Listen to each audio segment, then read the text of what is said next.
آپ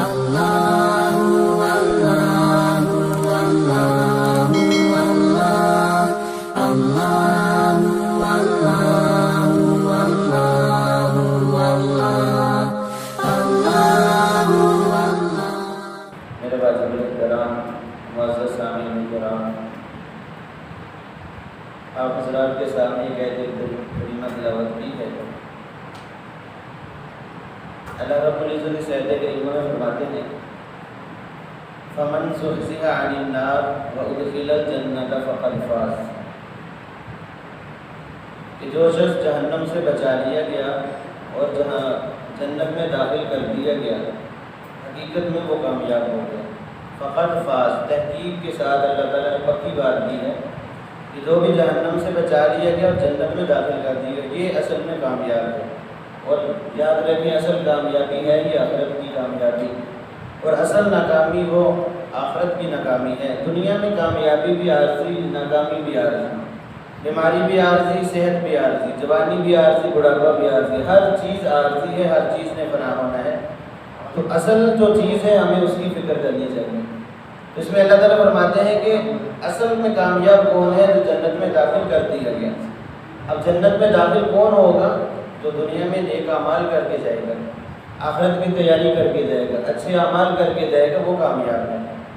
اور اچھے اعمال میں ہر قسم کی عبادت آ جاتی ہے، ہر قسم کا صدقہ، خیرات، ذکر اذکار، تمام اچھے اعمال ہیں۔ تو اچھے اعمال سے جنت خریدی جا سکتی ہے اور برے اعمال سے جہنم کا آدمی مستحق بنتا ہے۔ تو ہمیں آخرت کی فکر کرنی چاہیے، اور اللہ رب العزت نے آخرت کو کامیاب بنانے کے لیے ہمیں بہت سارے مواقع دیے ہیں۔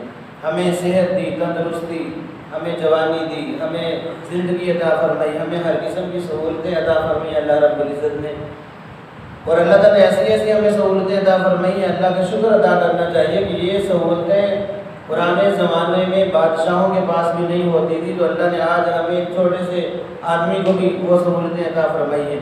یہ پنکھوں کا نظام، یہ ایسے عمارتیں کہاں پہلے بادشاہوں کو بھی نصیب نہیں ہوتی تھی، تو یہ اللہ کی کرم نوازی ہے ہم پر۔ ہمیں چاہیے کہ اللہ کی نعمتوں سے فائدہ اٹھائیں اور اپنی آخرت کو بنائیں، اپنی آخرت کو سنوار لیں اور اس کے لیے محنت کریں۔ تو اللہ تعالیٰ نے مواقع دیے ہیں، اور ان مواقعوں میں اللہ تعالیٰ نے کچھ اوقات ہمیں ایسے دیے ہیں جن میں عبادت میں بہت زیادہ لطف رکھا ہے اور بہت زیادہ اجر و ثواب اللہ رب العزت نے رکھا ہے۔ انہی عبادات میں ایک موقع جو آج کی رات ہمارے سامنے آنے والا ہے، یہ بڑا قیمتی موقع ہے ہمارے پاس۔ آج کی جو رات ہے لیلۃ النصف من شعبان، شعبان کی 15ویں رات ہے، اور اس کو شب برات بھی کہتے ہیں، لیلہ مبارکہ بھی کہتے ہیں، شب مغفرت بھی کہتے ہیں، شب رحمت بھی کہتے ہیں، بے شمار اس کے نام ہیں۔ عام طور پر شب برات اس کا نام ہے۔ شب فارسی زبان کا لفظ ہے، رات کو کہتے ہیں۔ برات کا معنی ہوتا ہے آزادی، یعنی جہنم سے آزادی۔ تو یہ رات ہے، اس کے بارے میں دو طبقے ہیں جو بہت زیادہ افراط و تفریط کا شکار ہے، اور ایک بالکل سرے سے اس کا انکار کرتا ہے۔ تو یاد رکھیں اعتدال اللہ رب العزت کو پسند ہے۔ یہ جو شب برات ہے قرآن مجید سے کہیں اس کا ثبوت نہیں ملتا، احادیث میں اس کا ثبوت ملتا ہے، اور احادیث میں بھی شب برات یہ نام نہیں آیا۔ شب پہلے عرض کیا کہ یہ فارسی زبان کا لفظ ہے۔ لیلۃ البراء حدیث سے ثابت، اس کا نام حدیث سے ثابت نہیں ہے۔ حدیث مبارکہ میں لیلۃ النصف من شعبان کے الفاظ ہیں، یعنی شعبان کی نصف، 15 شعبان کی رات، اس کے بارے میں اللہ کے نبی کا فرمان موجود ہے۔ اور پھر بعض لوگ بالکل سرے سے اس کا انکار کرتے ہیں کہ اس کا کوئی وجود نہیں ہے، کوئی عبادت نہیں ہے، کوئی کچھ نہیں ہے۔ یہ بالکل سراسر غلط ہے۔ احادیث اگرچہ ضعیف ہیں لیکن احادیث موجود ہیں اس کے بارے میں۔ ضعیف حدیث، مفسرین اور محدثین کا یہ اصول ہے، اگر ضعیف حدیثیں بہت زیادہ مل جائیں تو وہ حسن تک پہنچ جاتی ہیں، حسن لغیرہ تک پہنچ جاتی ہیں، قابل عمل ہو جاتی ہیں۔ تو بے شمار احادیث غالباً 17 صحابہ سے اس رات کے بارے میں منقول ہے۔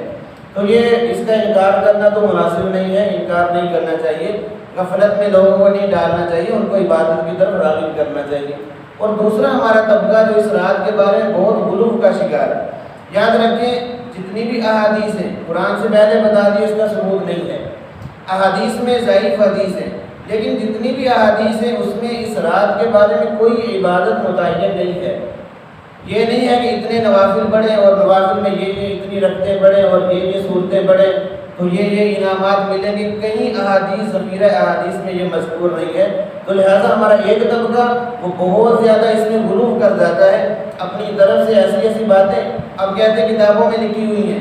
کتابوں میں تو بہت کچھ لکھا ہوا ہے، ہمیں اصل قرآن اور حدیث کی طرف لوٹنا چاہیے۔ اصل احادیث میں کیا ہے؟ صحابہ کرام کے عمل کی طرف لوٹنا چاہیے کہ میرے صحابہ نے، میرے نبی کے صحابہ نے جو صحیح معنوں میں عشاقان محمد تھے، عشاقان نبی تھے، اللہ کے نبی کے سچے عاشق تھے، وہ صحابہ کی جماعت جو معیار حق ہیں، انہوں نے اس کے بارے میں کیا فرمایا یا کیا عمل کیا، ہمیں ان کی طرف لوٹنا چاہیے۔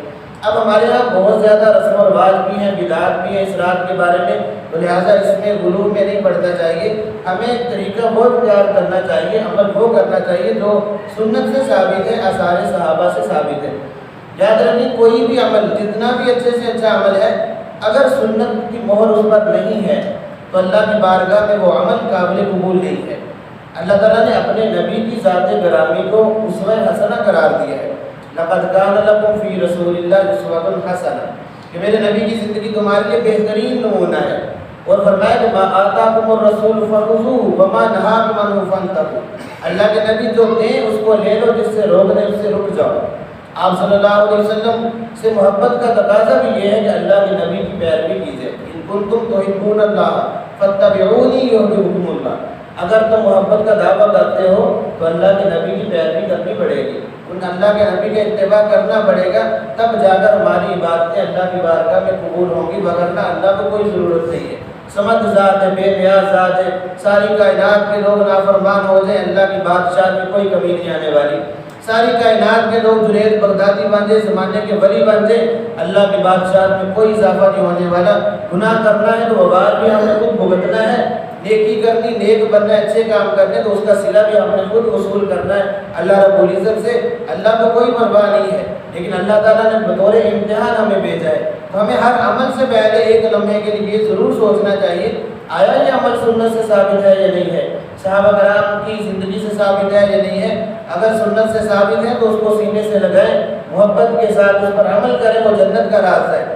اگر سنت سے ثابت نہیں ہے تو یاد رکھیں وہ شیطان اور گمراہی کا راستہ ہے۔ اگرچہ دیکھنے میں بہت اچھا ہمیں معلوم ہو رہا ہے، لیکن وہ ہماری ایجاد ہے، وہ اللہ کے نبی کا طریقہ نہیں ہے۔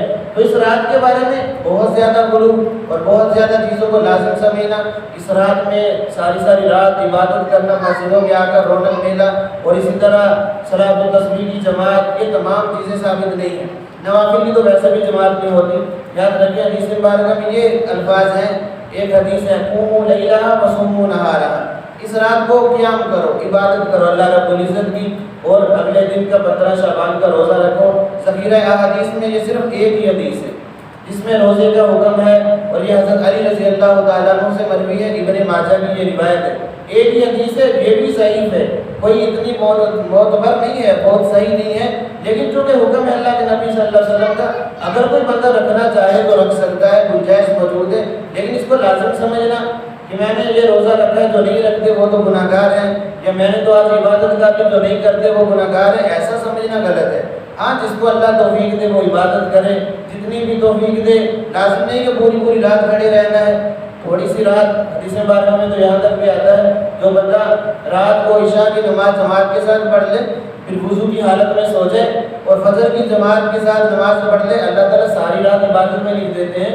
وضو کی حالت میں سونے والے کی ساری رات عبادت میں لکھ دی جاتی ہے۔ تو ہمیں چاہیے کہ جتنا اللہ موقع دے اس کو ضائع نہیں کرنا چاہیے، جتنا بھی اللہ تعالیٰ موقع دے اس رات میں کچھ نہ کچھ عام روٹین سے ہٹ کر عبادت کر لینی چاہیے۔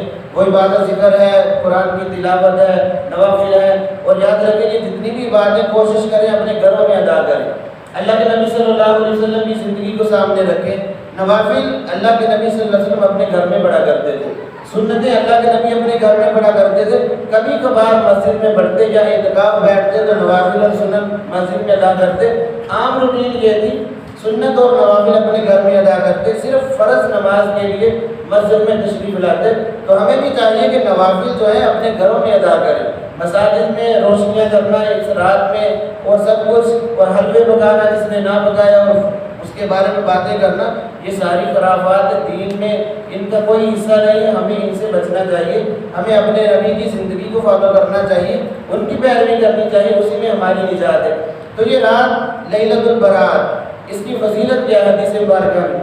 آپ صلی اللہ علیہ وآلہ وسلم فرماتے ہیں کہ اس رات میں اللہ رب العزت بہت زیادہ لوگوں کی مغفرت فرماتے ہیں۔ حدیث میں بات ہے جب بنو کلب ایک عرب کا ایک قبیلہ ہے، بہت بڑا قبیلہ تھا اور بہت کثرت سے بکریاں پالتے، بہت زیادہ بکریاں تھیں۔ فرمایا کہ اللہ رب العزت اس رات میں بنو کلب کے قبیلے کی بکریوں کے جسم پر جتنے بال ہیں ان کی بقدر اللہ تعالیٰ گناہ گاروں کی مغفرت فرماتے ہیں۔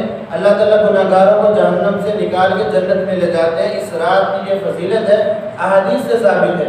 اور آپ صلی اللہ علیہ وسلم نے فرمایا کہ بہت زیادہ لوگوں کی مغفرت ہوتی ہے، برات ہوتی ہے، اس لیے اس کو شب برات کہہ دیتے ہیں کہ جہنم سے برات ہوگی، جہنم سے چھٹکارا مل گیا ان لوگوں کو، تو یہ بہت بڑی فضیلت ہے۔ اسی طرح آپ صلی اللہ علیہ وسلم کا فرمان ہے جیسے ہی 14 تاریخ ختم ہوتی ہے یعنی 15 شعبان مغرب کا وقت ہوتا ہے، اللہ رب العزت کا عرش آسمان دنیا پر آ جاتا ہے، آسمان دنیا پر اللہ تعالیٰ جلوہ فروز ہوتے ہیں۔ ساری رات اللہ کی طرف سے ایک منادی اعلان کرتا ہے، حل من مستغفر، ہے تو مجھ سے بخشش مانگنے والا میں اس کو بخش دوں، ہے تو مجھ سے رزق مانگنے والا میں اس کو رزق عطا کروں، ہے تو مصیبت زدہ مجھ سے مصیبتوں سے چھٹکارا چاہنے والا میں اس کی مصیبتوں کو دور کر دوں، ہے کوئی بے اولاد تو اولاد کا سوال کرنے والا میں اس کو اولاد عطا فرماؤں، فلاں فلاں۔ اس طرح پوری رات اللہ کی طرف سے ایک منادی اعلان کرتا ہے۔ یہ بھی اس کی فضیلت ہے کہ رات مغرب سے لے کر طلوع فجر تک یعنی فجر کی اذان تک، صبح صادق تک اللہ کی طرف سے ایک منادی یہ اعلان کرتا ہے۔ تو ہمیں بھی چاہیے کہ اس اعلان سے فائدہ اٹھائیں۔ اللہ کی طرف سے اعلان ہو رہا ہے کہ آج میں تمہیں بخش دوں، معافی مانگ لو، تو ہمیں بھی چاہیے کہ معافی مانگیں، اس رات میں کثرت سے دعائیں کریں، اللہ کے سامنے رو دھو کر دعائیں مانگیں۔ رونا نہیں آتا تو کم از کم رونے والوں کی صورت بنا لے اللہ رب العزت کے سامنے۔ اللہ کی ذات بڑی غفور رحیم ہے، بڑی شفقت اور مہربانی کرنے والی ذات ہے۔ جب اللہ رب العزت دیکھتے میرا بندہ میرے سامنے سوالی بن کے ہاتھ اٹھائے ہوئے ہیں تو اللہ رب العزت فرماتے ہیں میری غیرت کو یہ گوارا نہیں ہے کہ میں اپنے بندے کے اٹھے ہوئے ہاتھوں کی لاج نہ رکھوں اور ان کو خالی لوٹا دوں۔ جو مانگے گا میرا بندہ سچے دل سے میں اس کو عطا کروں گا۔ تو اللہ سے کثرت سے مانگے اس رات میں، اللہ رب العزت ضرور دعائیں قبول فرمائیں گے۔ تو یہ فضیلت ہے۔ اسی طرح اس میں ایک روایت یہ ہے، اما عائشہ صدیقہ رضی اللہ تعالیٰ عنہ فرماتی ہیں کہ ایک رات میں نے دیکھا کہ اللہ کے نبی صلی اللہ علیہ وسلم بستر پر نہیں تھے، کچھ دیر سوئے، پھر میں نے دیکھا تلاش کرنے کے لیے کہاں چلے گئے، تو میں باہر نکلی تو آپ صلی اللہ علیہ وسلم جنت البقیع میں تھے، یہ قبرستان جنت البقیع میں۔ تو میں عائشہ صدیقہ رضی اللہ تعالیٰ عنہ ان کے پیچھے تشریف لے گئی، یا رسول اللہ اس رات کے وقت میں اب یہاں؟ تو فرمایا کہ عائشہ تو نے کیا سمجھا کہ میں خیانت کروں گا تیرے حق میں؟ ایسا نہیں ہے، بلکہ یہ جو رات ہے یہ شعبان کی نصف رات یعنی یہ شب برات ہے۔ اس رات میں اللہ رب العزت بہت زیادہ مغفرت فرماتے ہیں۔ تو میں جنت البقیع میں جو فوت شدگان ہیں ان کے لیے مغفرت کی دعا کرنے کے لیے آیا ہوں۔ پوری زندگی میں اللہ کے نبی صلی اللہ علیہ وسلم کی زندگی میں یہ ایک مرتبہ یہ عمل ثابت ہے، اور ہمارے ہاں اس میں غلو یہ ہوتا ہے کہ ہر سال ہی ایسا ہوتا ہے لوگوں کی ایک جماعت قبرستان کی طرف روانہ ہو رہی ہوتی ہے۔ یاد رکھیں یہ صرف ایک مرتبہ اللہ کے نبی صلی اللہ علیہ وسلم کی زندگی سے ثابت ہے۔ تو جتنا عمل جس مقدار میں ثابت ہو اسی مقدار میں رکھنا یہ ہم پر لازم ہے۔ ایک مرتبہ آپ بھی قبرستان رات کے وقت شب برات کی رات جا سکتے ہیں، صرف زندگی میں ایک مرتبہ، لیکن اس کو معمول بنا لینا، جو نہ جائے اس میں تنقیر کرنا، اس کو ملامت کرنا یہ مناسب نہیں ہے۔ کوئی نہ بھی جائے تو کوئی گناہ نہیں ہے۔ تو یہ حدیث مبارکہ سے اس کا ثبوت بھی ہے۔ تو ان گھڑیوں کو ہمیں قیمتی بنانا چاہیے، نیک اعمال کی طرف آنا چاہیے تاکہ یہ رات قیمتی بن جائے۔ اور یہ رات میں احادیث کو جب جمع کرتے ہیں تو چند لوگ ایسے ملتے ہیں جو بڑے ہی بدبخت اور بد نصیب لوگ ہیں جن کی اس رات میں بھی مغفرت نہیں ہوتی۔ آپ صلی اللہ علیہ وسلم نے کتنا بڑا اعلان فرمایا کہ بنو کلب کی بکریوں کے جسم پر جتنے بال ہیں اتنے لوگوں کو جہنم سے خلاصی مل جاتی ہے، اللہ تعالیٰ جنت عطا فرما دیتے۔ لیکن 5 قسم کے لوگ، بعض روایتوں میں 2 قسم کے لوگ، بعض میں اس سے بھی زیادہ، 12 چند لوگ ایسے ہیں جن کی مغفرت نہیں ہوتی۔ ان میں سے سب سے پہلے مشرک، اللہ کے نبی کا فرمان ہے مشرک کی اس رات میں بھی بخشش نہیں ہوتی، شرک کرنے والا۔ یاد رکھیے یہ شرک سب سے بدترین گناہ ہے۔ ان الشرک لظلم عظیم، جتنے بھی ظلم ہیں سب سے بڑا ظلم یہ شرک ہے، سب سے بڑا گناہ یہ شرک ہے۔ اس کے بارے میں اللہ نے واضح قرآن مجید میں اعلان فرمایا ہے، ان اللہ لا یغفر ان یشرک به ویغفر ما دون ذلک لمن یشاء۔ اللہ تعالیٰ بڑے بڑے گناہ گاروں کو اپنی رحمت سے معاف کریں گے روز محشر، اللہ تعالیٰ سفارشیں بھی قبول کریں گے، لیکن مشرک کی کوئی معافی نہیں۔ ہاں یہ اس صورت میں ہے جب بغیر توبہ کے یہ چلا گیا. اگر یہ مشرک بھی توبہ کر لے سچے دل سے تو اللہ رب العزت اس کو بھی معاف فرما دیں گے. یہ جو 5-7 قسم کے لوگ ہیں جن کی مغفرت نہیں ہے، یہ بھی اگر سچے دل سے توبہ کر لیں اپنے گناہوں سے تو اللہ تعالیٰ معاف فرما دیں گے. لیکن اگر توبہ نہیں کریں گے تو اللہ تعالیٰ بھی معاف نہیں کریں گے. کوئی اس رات میں بھی، بلکہ لیلۃ القدر جیسی رات میں بھی ان کی مغفرت نہیں ہوتی. تو سب سے پہلے مشرک کی کوئی مغفرت نہیں ہے. پھر حدیث پاک میں آتا ہے آپ کل والدین، والدین کا نافرمان، اقا یا اکو، اس کا معنی ہوتا ہے ٹکڑے ٹکڑے کر دینا. یعنی جس نے والدین کے دل کے ریزہ کو ٹکڑے ٹکڑے کر دی، بہت زیادہ دل دکھایا. تھوڑی بہت اونچ نیچ ہوتی رہتی ہے، اگر اولاد کی طرف سے نافرمانی ہو بھی جائے تو معذرت کر لیں، معافی مانگ لیں. لیکن اتنا زیادہ والدین کو تنگ کرنا کہ ان کا دل ٹوٹ کے رہ جائے، یہ بہت بڑا گناہ ہے. فرمایا کہ آپ کل والدین، والدین کا نافرمان اس کی بھی بخشش نہیں ہے. پھر آپ صلی اللہ علیہ وسلم فرماتے ہیں کسی کو ناحق قتل کرنے والا، اس کی بھی اس رات میں مغفرت نہیں ہے جب تک توبہ نہ کرے. پھر آپ صلی اللہ علیہ وسلم فرماتے ہیں مشاحن، دل میں کینہ رکھنے والا. یہ بیماری بھی بہت زیادہ مسلمانوں میں پائی جاتی ہے. دل میں دوسرے کی نفرت رکھنا، دل میں کینہ رکھنا، بغض رکھنا. یاد رکھیں یہ کینہ رکھنے والے کی بھی مغفرت اس رات میں نہیں ہوتی. دل میں بغض رکھنا، اپنے دلوں کو صاف کرنا. یہ دل میلے ہوتے رہتے ہیں، دلوں میں ہر قسم کی باتیں لوگوں کی سننی پڑے گی، سب کچھ ہوگا. یہ دنیا ہے، جنت نہیں ہے. دنیا کو دنیا ہی سمجھے، جنت نہ سمجھے. یہ نہیں ہو سکتا کہ دل نہ ٹوٹے، یہاں دل لوگ باتیں نہ کریں، لوگ برا بلا نہ کہیں، سب کچھ ہوگا دنیا میں. لیکن ہم نے کیا کرنا، ہمیں کیا ہوگا، میں اپنے دل کو صبح و شام صاف کرتے رہنا. جس طرح سفید کپڑا جب داغدار ہو جائے تو اس کو پھینکتے نہیں ہیں، بلکہ اچھے سرف سے اس کو صاف کر لیتے، اس کے سارے داغ ختم ہو جاتے ہیں. اسی طرح جو دل ہے، جس کو ہم نے ہر بندے کی ذمہ داری ہے دوسروں کی نفرت سے، بغض سے، عداوت سے، کینے سے اس کو صاف کرنا، یہ بہت بڑی نیکی ہے. آپ صلی اللہ علیہ وسلم نے حضرت انس رضی اللہ عنہ سے فرمایا تھا، اے میرے بیٹے انس، میری ایک بڑی عظیم الشان سنت ہے، جو اس سنت پر عمل کر لے گا وہ جنت میں میرے ساتھ ہوگا. اور میں وہ سنت تجھے بتانے لگا ہوں. اگر تو اس بات کی طاقت رکھے کہ صبح اور شام اس حال میں کر کہ تیرے دل میں کسی مسلمان کی نفرت نہ ہو، کسی مسلمان کا کینہ اور عداوت اور دشمنی نہ ہو، تو ایسا کر لے.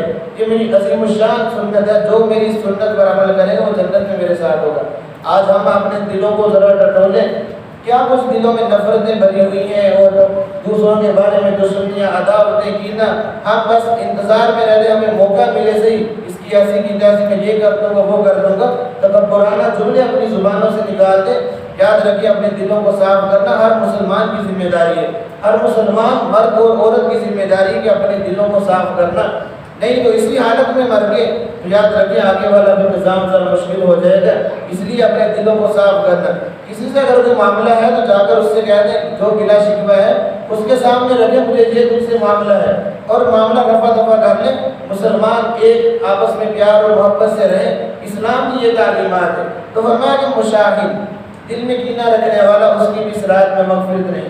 پھر آپ صلی اللہ علیہ وسلم نے فرمایا مسبل ازار، اپنا ازار کو لٹکانے والا، وہ چاہے تہبند ہو، چاہے وہ پاجامہ ہو، چاہے پینٹ ہو، جو بھی ہو، اپنے ٹخنوں کو چھپانا یہ مردوں کے لیے فرض عین ہے، حکم ہے، شریعت کا واجب ہے، اپنے ٹخنوں کو ننگا رکھیں.